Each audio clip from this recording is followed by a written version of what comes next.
Well, for more, I'm joined now in the studio by our Foreign Affairs editor, Philip Turle. Now, Philip, to begin with, it appears that both Putin and Xi Jinping have shared views about one particular country, and that country is, of course, the US. That is true, and I think there's a lot of symbolism in this visit by Vladimir Putin. First of all, that he's travelled so far to Beijing to be seen on the world stage the day that the Winter Olympics kick off is a very symbolic move by Vladimir Putin. The second point you just mentioning is that this is the first time that the Chinese President Xi Jinping has met in person with a world leader for 2 years. But they're old friends. They've even described each other as that. This is the 38th time that these two world leaders will meet head-to-head for discussions. So there's a lot of symbolism involved here, and this all revolves around the current standoff over Ukraine, of course, because Vladimir Putin knows that he is not getting support from the West. So what's he going to do? He's going to turn his attention towards China. So the whole aim of this visit is to say, well, look, if you don't want to talk to me and you don't want to listen to my demands over NATO in Ukraine, I'm going to turn my back on you and I'm going to go to my other ally, which is China. And therefore, China and Russia will be stronger together in the face of the United States and undermine somewhat America's influence on the world stage. That is what those two countries both want to work towards. They're challenging America's global influence around the world. So that is really the symbolism, as I was saying, of this meeting today that is taking place in Beijing between the two leaders. Now, Philip, you mentioned there Ukraine. In what way can China take advantage of this crisis to boost its own diplomatic agenda?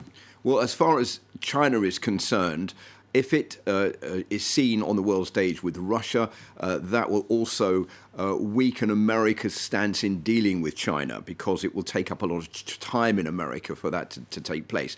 Now, there is a second very important issue, and that is on this chart here, and that is possible trade deals because of the standoff with the West, between the West and Russia. Russia is looking to sign new trade deals in the event, for example, that the Nord Stream 2 gas pipeline could be interrupted. It wants to sign another deal with China.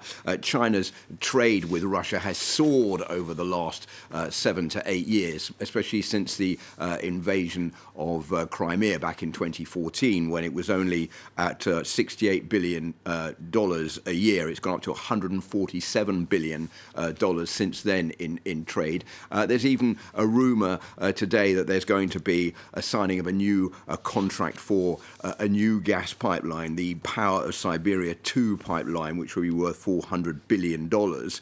So a lot of deals that Vladimir Putin is hoping to sign while he's on this visit to Beijing. And I think Beijing also quite keen here to underline that it's going to support Russia's demands over Ukraine because it also has a demand itself over Taiwan. The unclear thing here is that the US has said it is not going to intervene militarily in Ukraine if there is a Russian invasion, but it's not sure the US would not intervene militarily if China, for example, invaded Taiwan.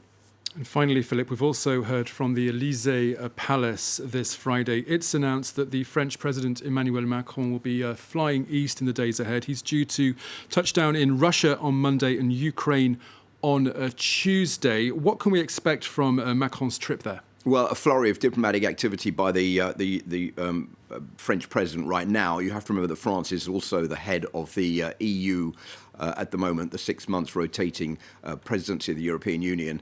So that puts clout onto Emmanuel Macron's standing on the world stage. Well, he's off to meet Vladimir Putin. He's going to be talking to Vladimir Zelensky, the president of Ukraine. He spoke this week to Joe Biden of the United States. So he is seeing himself as a man going forward to try to negotiate some kind of way out of this crisis. So we'll see how far he's going to get. But 3 phone calls in a week to those 3 leaders, plus this visit next week. I think he seems to think that diplomacy is the way out and diplomacy is not dead. The more that the West stands up in the face of Russia, the more I think Emmanuel Macron and Joe Biden and Volodymyr Zelensky feel that Vladimir Putin may think twice about invading Ukraine. Okay, Philip Turle, thank you very much.